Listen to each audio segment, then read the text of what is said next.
Hey everybody, Crow back, and I want to do a little bit of a vlog video on the Nintendo Switch since I did pick one up. I've been playing it ever since I got it on Friday, but I kind of wanted to do a little bit of a why I got a Switch and what I think of it video. Why not? Somebody was actually asking me about that, so I figured why not do something a little bit like that. So, the Switch was announced back in January. Well, it was actually announced before that, but all the details, there was a video that went out globally at the same time. So here in the U.S., the video came out, started at like 11 o'clock p.m. my time, Central Standard Time. So, okay, I'll watch it. I'm usually at home at 11 o'clock. I don't normally go to bed till around midnight or after that. So me and my wife watched the video. I mostly watched it, and she was, doing whatever on her phone. And I was like, oh, okay, $300. And what I didn't think about was, my wife really wanted the Switch. So I think we were going to get one. And what I didn't think about was actually checking for pre-orders that night after the video went up. Because apparently a lot of retailers put online pre-orders up when that video was over at around midnight my time. Instead, no, I went to bed. I was like, oh, okay, I'm tired, I'm going to bed. So I was at work the next day, and I didn't even think about checking for pre-orders anywhere. But I saw a tweet that, the Switch pre-orders are back up on Amazon. So I was, okay, let me see if I can pre-order one.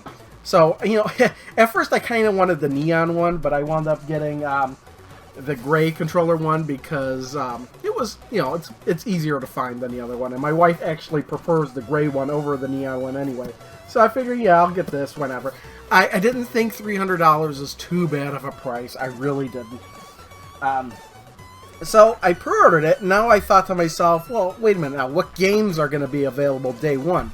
And this seemed to be something that was very difficult to find out, because when I went to look up at launch games, either saw a list of every single game that was going to be released on the Switch this year, or for the sites that did list out the launch title games, they neglected to mention whether or not it was a physical release or digital release.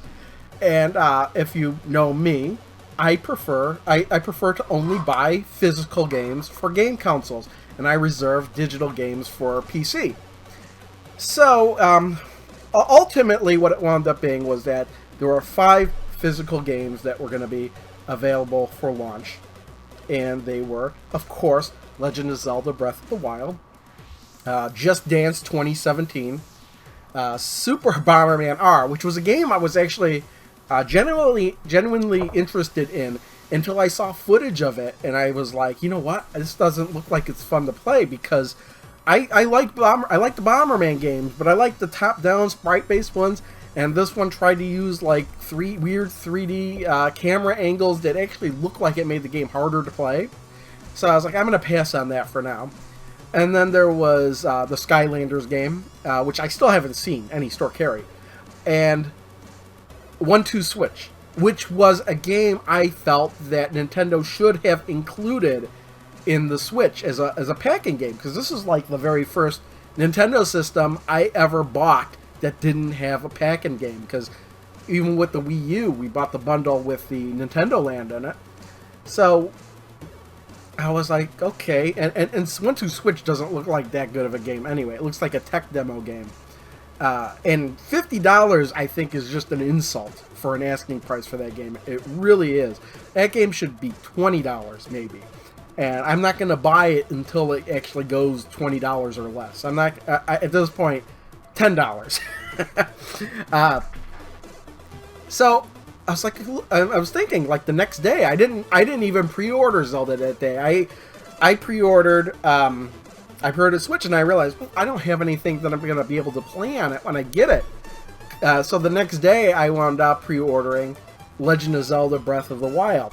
Now, I'm probably the only person that was getting a Switch that wasn't excited for Legend of Zelda, because I haven't played a Zelda game that I've really liked since A Link to the Past. And actually, the last Zelda game that I've actually played was Ocarina of Time, and I wasn't particularly fond of it. I know a lot of people think it's the greatest Zelda game ever, but when it came out, I was disappointed that it wasn't a 2D Zelda game. I felt that 3D Zelda game wasn't what I wanted to play.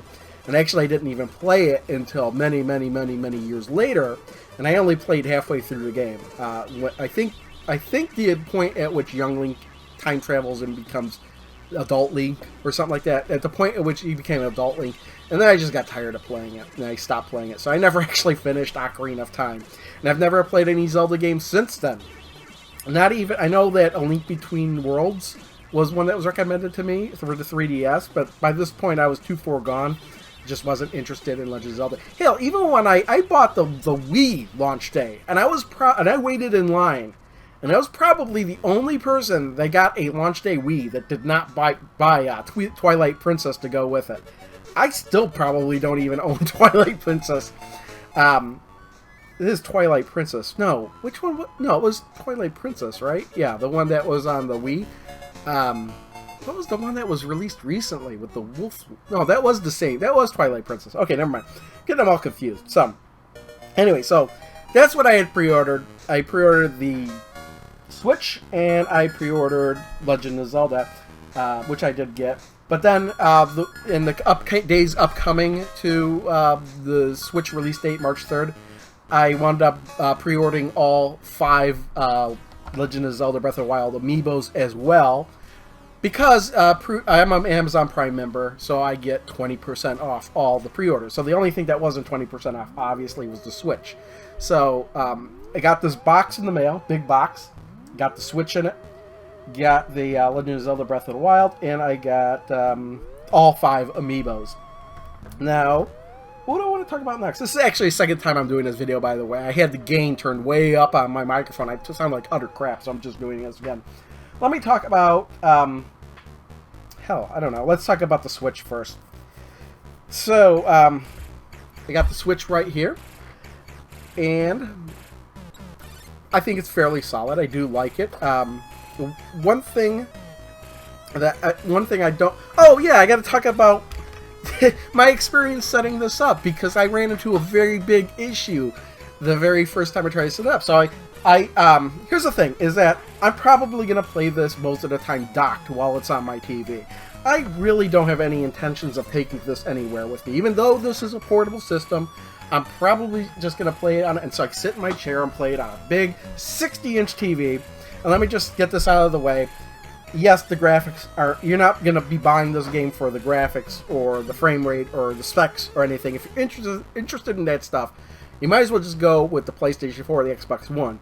But hell, if you're really into the graphics and specs and everything, you'd be a PC gamer anyway. So, I don't want to hear, I don't want to hear people, people talking about PlayStation, Xbox One about graphics when the PC's out there blowing them all away.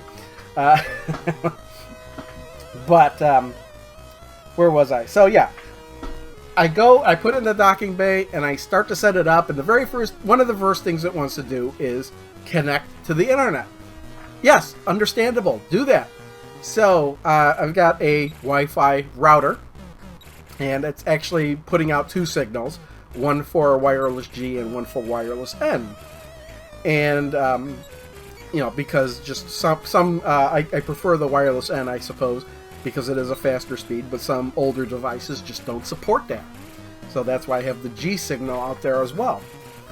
So I go to connect it. It can see both, the Switch can see both Wi-Fi networks.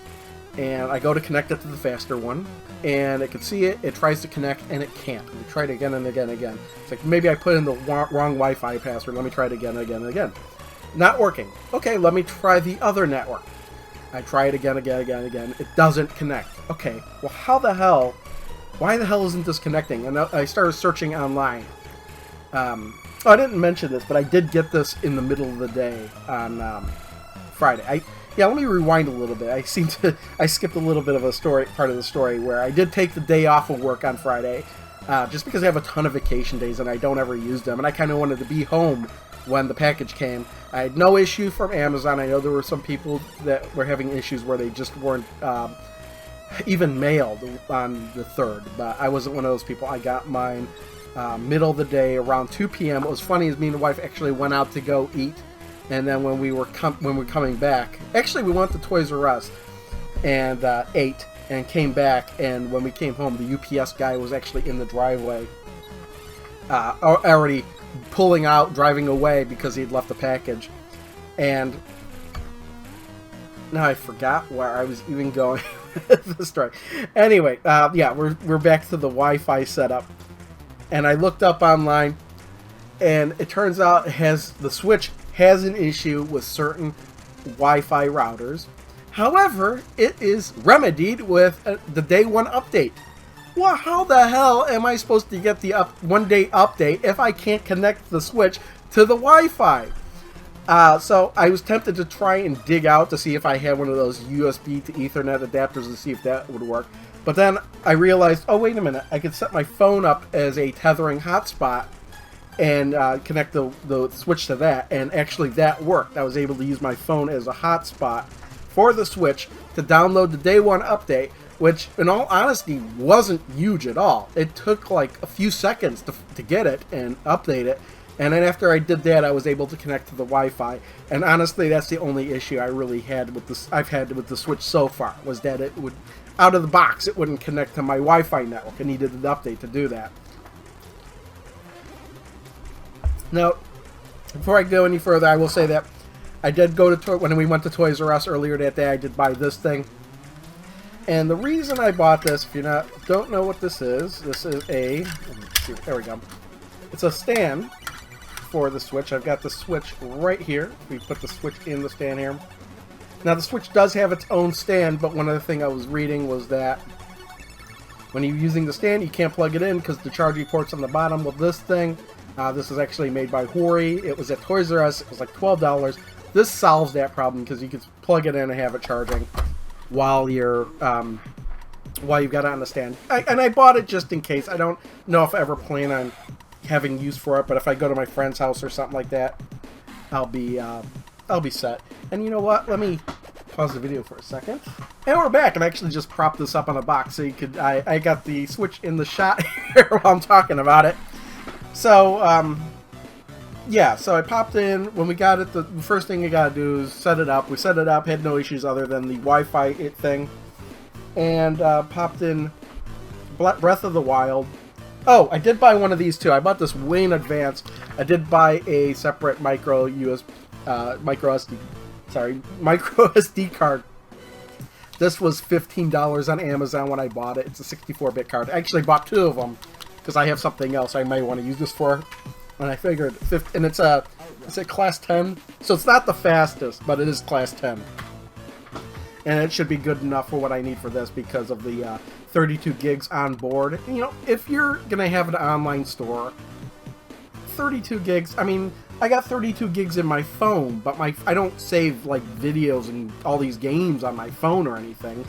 That's what, I'm sure we've all heard at this point that there's already a game available in Japan that won't fit already just by itself on the tablet. So I figure, you know, I might not ever need that much space because I don't plan on downloading a whole lot of games, and I plan on just buying the card games, which won't take up any space. Maybe the updates will, I don't know. I was actually kind of hoping that there would be a space on these cards, these game cards, so if a game needed an update, it would update it on the card and it wouldn't actually use any of your system memory to do that. But nope, they're non-writable. So that's what I was kind of hoping in the future we'd get to, where if you bought a physical game and there was an update, that update would actually be applied towards the game card, and you wouldn't need to. That way, if you took the game and gave it to somebody else, they'd already have the updated game. Anyway. Breath of the Wild. Now, I already said that I plan on playing this just in the dock. So, you know, these things come out fairly easy. You know, taking it out, and then you plug it into this thing, which is just a piece of plastic. There's actually no nothing wired or anything in here. So we plug it in here, and I actually had no problems at all. This was very comfortable. I heard some people say that it caused their hands to cramp, but I played Legend of Zelda Breath of the Wild for about 4 hours the first day, maybe another 4 hours the second day, and I had no problems with this. The only problem, I take that back. There was a minor problem. I would accidentally hit these shoulder buttons a lot without meaning to. But other than that, I really haven't had an issue with this. The issue I do have, outside of using this as a gamepad, is that there's no way to charge it when it's in this. Like I said, I don't plan on using this part of it other than in the docking station that often. But I can't just leave these like this.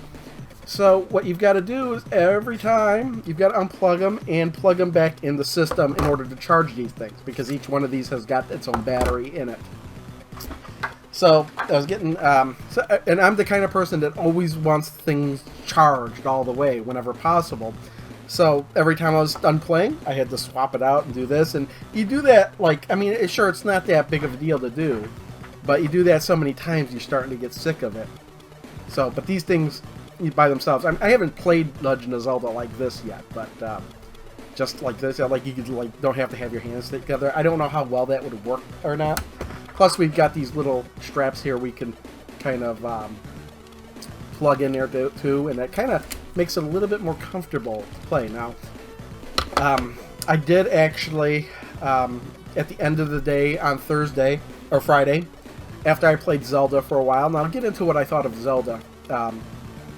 Actually, let's talk about that now. So we got Zelda Breath of the Wild here. This is the only physical game that I have. Let me talk about the packaging. I love the packaging. The packaging is great. It's not too big, it's not too small, it's like the perfect size. It's very thin. You could fit a whole lot of games on a shelf if you were so inclined. You open it up, you've got your little spot for the game card here, and then you've got a little spot over here for, on this side here, to put a booklet here. Not like they're going to be making booklets for games, but again, because that's something that's kind of disappeared over the years. There's no more game manuals, but if a company ever wanted to put a game manual, that's where they put it here. I don't know why they didn't put it on this side where you could put a bigger game manual, but I do like the image on the outside. This is just a sturdy case to begin with. I like it. I like it, and I saw a stupid article that said, oh, the Switch game cases are like 99% bigger than the game card or something like that. And it's stupid, because why would they make the case as small as the game card? Because retailers have to worry about theft, you know, and retailers kind of like decent sized cases because it's something that'll draw the customer's eye. If they're looking for this, they'll be able to see this. And yeah, nobody's going to be able to, you know, I guess somebody could shove this in their pocket and try and steal it, but it's a lot harder to do it with something like this than just a game card. And if somebody wants to steal something, they're going to attempt to steal something anyway. Just the bigger cases, you know, that's why the Sega CD and Sega Saturn games, and originally the PlayStation games, came in these huge cases, is because they were harder to steal, and they were more, they were bigger, and they differentiated themselves from normal CDs at the time. But yeah, as for Zelda itself, I really liked it. I really am getting into the game. Like I said, if you couldn't tell, I already played the game for 8, 9, 10 hours or whatever over this weekend. Well, my 3-day weekend. And, yeah, I'm just digging the game. It's, like, it really reminds me of going back to those old days playing those original Zelda games. Like this one on the NES, where everything just seemed brand new. Everything was about exploration. And that's what this new Zelda game, it's just exploration. It's like, oh, I wonder what's going to happen if I go over here. I wonder what's going to happen if I go over here. And at the same time, it doesn't feel like a Zelda game. In fact, it feels like a combination of other games that I've played more recently. Your weapons and your weapons can break over time, which I kind of thought sucked at sometimes. But you do pick up weapons at a fairly decent rate, and so if one breaks, you have a backup. Plus, with the amiibos, you could just summon stuff to bring you new weapons and food and stuff all the time. So that kind of reminds me of Monster Hunter, where your weapons can break. I don't know if you can repair your weapons. I'm not that far in Breath of the Wild. I like to explore every little nook and cranny of the game. So I'm not really progressing the story. I'm just exploring. And also there's, you know, collecting food to cook to make your items to heal yourself and give you, you know, status effects and whatever.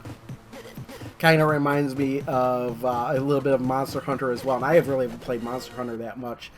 But the other thing, and people are going to say I'm crazy for saying this, but it reminds me of the Mad Max game. Just the way I explored the world in Mad Max is very similar to the way I'm exploring the game in Breath of the Wild. The only difference is that I don't have a car to drive around.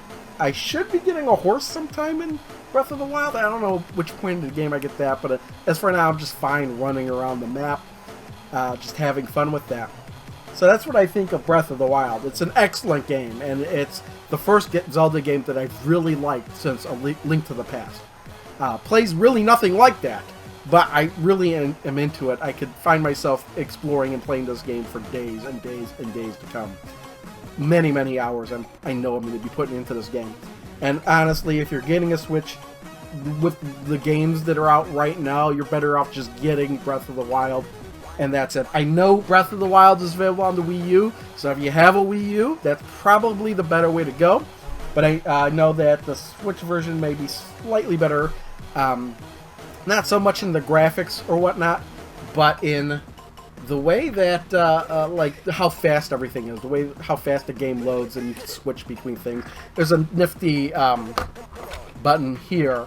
You push the button and you get the screenshot right away, and it happens really quickly.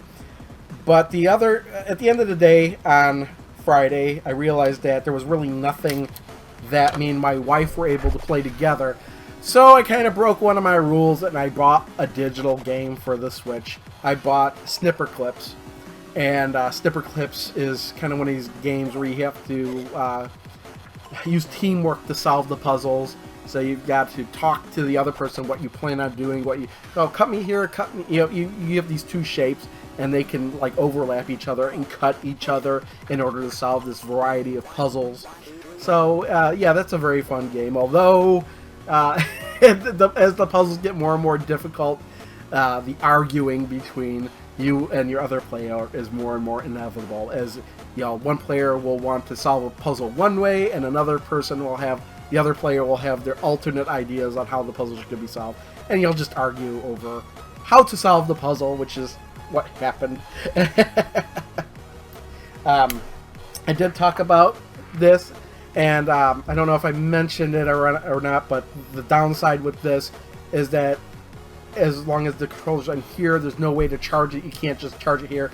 So I found myself always unplugging and plugging these in. So I did go around to other stores, and the other thing I forgot to get until somebody mentioned, I think it was Soft Otaku mentioned, screen protector. So I wound up getting a screen protector today at GameStop. Found this, put that on there. And I, again, haven't been putting it in and out of the dock so often. I've always just had it in the dock. But when I was out and at GameStop, they also had Pro Controller.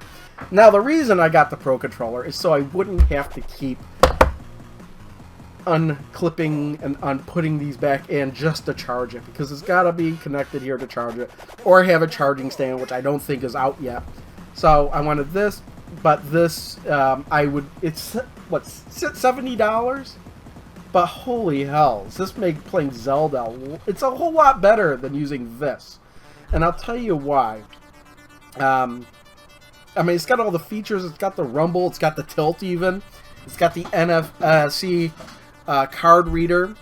But if you've ever played the Vita, that's what I would equate. It didn't even really register to me, but these analog sticks don't have a whole lot of movement. And these buttons are pretty damn small. I would say they're actually, I'm looking at the Vita right now, they're about equivalent to the size of the Vita. And if you had complaints about the Vita analog sticks, well, you're going to have the same complaint with these. And it really didn't even register to me that it's like, yeah, these are, they don't have that much of a range or anything. But this, wow. This is very, very, way bigger range. You get much bigger buttons. And I think I mentioned that I would accidentally hit the shoulder buttons, and that hasn't happened yet. I've been playing Zelda with this thing a little bit today. This is just $70, but it's well worth the money. It really is. Plus, on top of that, I could just it came with the USB cable. You just plug that into the docking station. So while this is in the docking station charging the controllers, just leave the controllers in. You can also, when you're done playing it, you could just plug that into here. I think I heard that this has a lifespan of 40 hours. I think it doesn't have as good of a lifespan as the Wii U Pro Controller, but again, this is a lot heftier. This really does feel bigger and heftier than the Wii U Pro Controller. And it feels, more sturdy. But honestly, I'm not going to be playing for 40 hours straight. And I'm the type of person that when I'm done playing, I always plug stuff in. So it's always fully charged when I'm done with it. So, yeah. That's my thoughts on the Switch. I don't know if there's anything I forgot to talk about. Yeah, I'm doing this twice, so it's harder for me to remember what I have and haven't talked about. And we're already at the, 26-minute mark around there. That's pretty much where I ended the video the first time, so I think I'm pretty much talking about everything. And I bored everybody with my Switch stories. So, yeah, I've got a couple other games pre-ordered. Let me just talk about that really quickly. I pre-ordered Binding of Isaac. I already have it on Steam, but I doing that just to get a physical copy of the game. Plus, we'll have it on the Switch. Binding of Isaac Afterbirth, I think it is. Afterbirth Plus something. What else do I have pre-ordered? Hang on, let me pause and I can actually look up. And I have all this stuff pre-ordered on Amazon because of the 20% off. I don't know if I mentioned I do have all the amiibos for Breath of the Wild. I'm pretty sure I mentioned that. All of the amiibos are 20% off when you pre-order them as well. Here's what I've got pre-ordered. The Puyo Puyo Tetris, Redout, which I'm looking forward to Redout. Looks like Wipeout.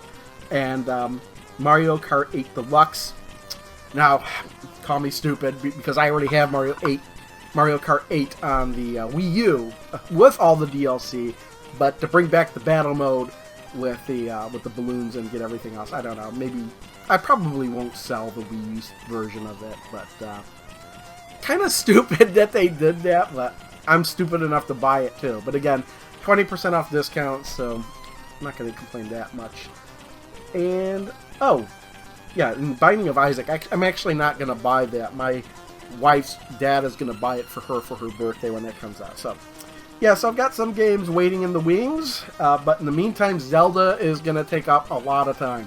A lot of time. I'm even going to... I made the mistake of starting to play Fallout 3 earlier this week, and I'm just going to have to stop playing it to play Zelda. And when I'm finished with Zelda, I'll probably go back to playing Fallout 3, so... Thanks everyone for watching. See you all next time. Bye.